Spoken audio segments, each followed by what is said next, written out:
Now let's get it started. Let's get it started. Play ball! Arsenal dropped 2 points away to Brighton. That game ended 1-1. Nwaneri scored in the first half and Saliba considered a penalty in the second half. Pedro scoring that penalty. The game ended 1-1. 2 points draw for Arsenal in this title race. Okay guys, if you look at that game in the first half, it was balanced, but Brighton playing at home are quite dangerous. They pressed Arsenal, pressed very well, had a more couple of chances to score in the first half, but didn't score. But Arsenal luckily scored through Nwaneri. But that game, in the first half, second half they made 2 substitutions, came out in the second half, had more of the ball. Arsenal had only 1 shot on attack in the second half. That means they kept the ball, they pressed well and scored that goal, which they deserved. They deserved that 1 point in that game. But generally, what do you make of that game, John? For me, I was disappointed that we didn't see more of the flowing, attacking, reborn Jesus in the scoreline, because in the first half, after they got that first goal, we saw Arsenal, before they got the first goal, we saw Arsenal going again for those set pieces. None of those set pieces paid off, right? They got the goal thanks to Nwaneri. After Nwaneri's goal, Arsenal sort of eased into equilibrium, which is you are not hot, you are not cold, and in those scenarios, Brighton resurgent after they have came back into the game and felt like, Baba, all die and I die. Let's push for it. We can get a result. Where it suits me, where Brighton players, you are losing 1-0, but you are using, the Ronaldo skill. The defensive midfield. I think Brighton has developed defensive midfield over the years. I'm going to give them credit, from Bissouma to the guy at Chelsea, Moses Caicedo. They've had defensive midfielders that can play ball. But Baliba in this game was doing team in between 3 midfielders, in between 3 Arsenal midfielders, and nobody could get the ball outfield. And he still let that to make a forward pass. The same time this my man do to get a penalty, placing the ball in between 2 defenders, and thank God Gabriel didn't make that contact, because if he had made that contact, it would have been a red card. But for Saliba, I felt like, okay, it's an areal duel. We can go for the There was actual contact between Gabriel and... Dangerous play is red card. There was actual contact between Gabriel and the contact was very minimal. Like I said, is the head that they saw. If he had gone for that full tackle with in mind, no say equality person could get for mind. It will be penalty, it will be red card. But when the ball you like exaggerating these things. Like, I don't understand. Everything is red card. I'm telling you. I'm just talking with the principles here. But look at it, was an area door. It's a 50-50 kind of thing, because how you go take the inside your position, person do team, raise the ball up. Definitely you go for the area door, but I felt like he went in late. You get it's not supposed to be penalty, man, I no lie. This one a pay me say they give that it's not supposed to be penalty, because that was clear cut, a 50-50 door. Area doors, both of us went for the area doors. My head touch him, now normal thing. Now 2 of us go ahead. I know use blow go, I know use elbow go. Now head I use go. Definitely, you check on him if he's okay and all of that. Then you proceed with the game. It wasn't supposed to be a penalty, but the referee said it was a penalty. We'll give him that. But me, I know we'll give him. Okay, but it's not Gabriel go red card. If you look at that game generally, what do you make of Arsenal lineup? Let's talk about Arsenal lineup. It's a party as right, but this time he had no option, because there are no actually. Timber had 5 yellow cards, so that means he's going to miss this game. Then White is still injured. Yasu is still injured. So Partey tried. No, see, but at right back, I don't think Partey has played a very terrible game at right back. I didn't think so too. He's always been good at right back. He doesn't play a terrible game at right back, but the team suffers in that midfield. The thing is, when he's not there. In that midfield, in this game, the midfield was flat too. We saw an improved midfield. Let's not forget, we saw an improved midfield. No, I disagree with you. Where I go get problem. Look at the first 45 minutes of the game. Forget about the first 45 minutes of the game first. No, we are going forward. Look at that game. Wait, now let me finish my sentence. When you look into that game, you look at the way they played in the first half. Look at the way Arsenal held on to the ball. Look at the distance between him and the rest of the 3 players. Look at him inverting into midfield. It was working fine for the first half. With Nwaneri not losing the ball in credible areas. It was working fine until Arteta decided to take off Nwaneri and play somebody that would just run like a headless chicken in between lines. He was yellow carded, of course. Now, no matter how you look at in the offense, you can at least leave him be in the game. Other players when you look at it in the game and they still finish 90 minutes. We have players like Beltman who played 90 minutes in this game. He was yellow carded in the first half.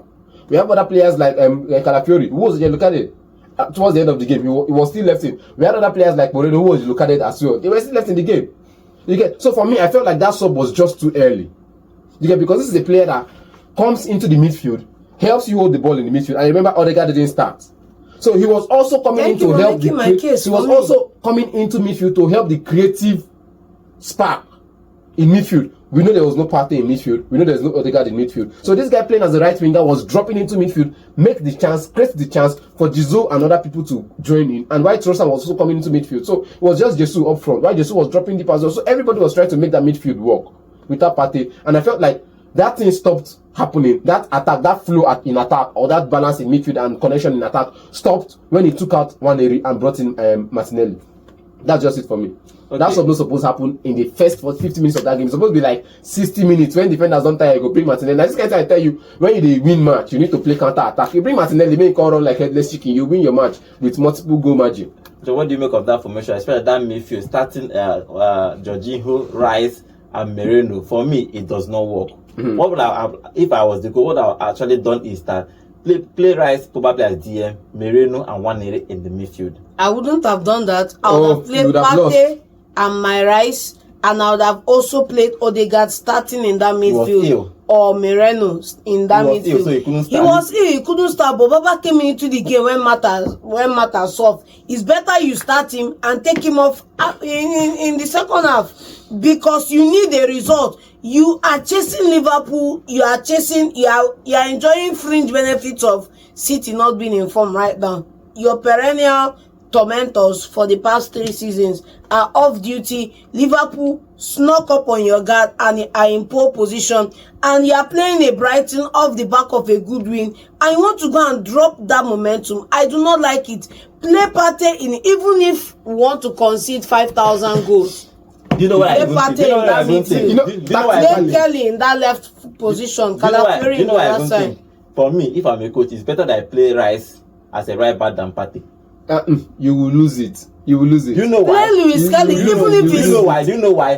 Do you know why? As a coach now, I'm seeing all the formation you're laying up, and I'm telling you, you will lose the match terribly. Partey will control the midfield for you better than Rice.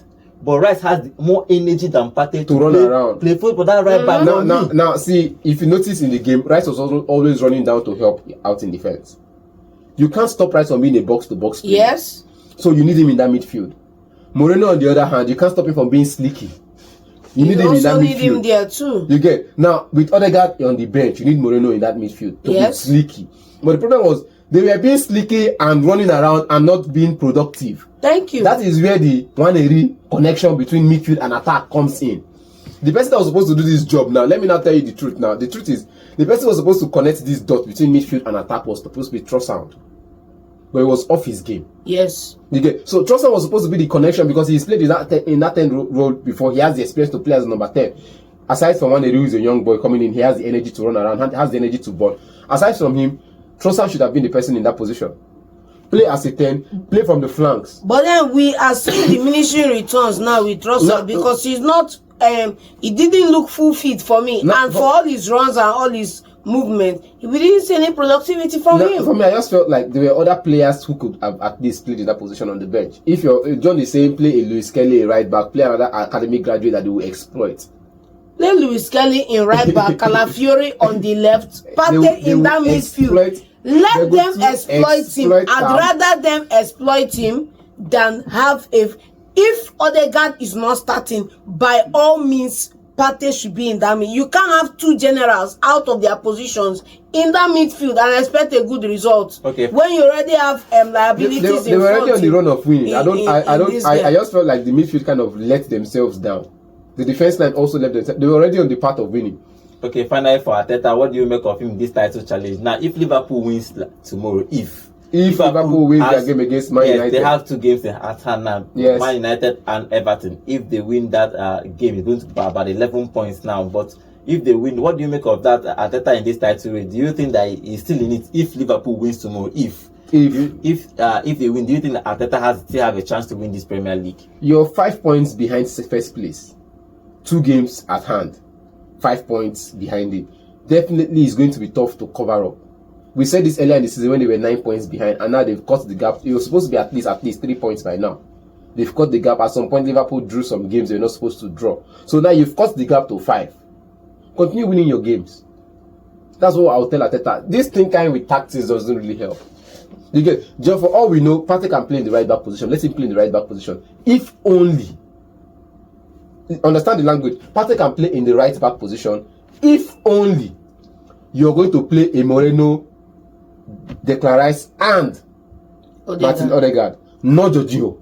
Yes. You shouldn't be in that starting lineup. You should be At all. you should be a player that when you're winning 3-0, you want to hold on to the ball. You want to pass around the ball, so you've already won the game 2-0 up the line. You want to just hold on to the ball so you don't lose possession to the opposition team and they counter you from it. You want to pass around. And here you bring in the Jorginho, not start a Jorginho when you want to win a match. John, the title is over for now. I wouldn't say it's over. I would say go into the market, pay 90 million, get in Andre Isaac, and have a shot. See, if we are going to talk about getting players in this winter, definitely get a maybe a Matthias Cunha. In case, you know why? Because we already see now that you can get a Nwaneri can play from Saka's position. If Odegaard is not available, someone to create the chance. Now you need that person now in the team. Then you perhaps go somewhere else and get a striker in.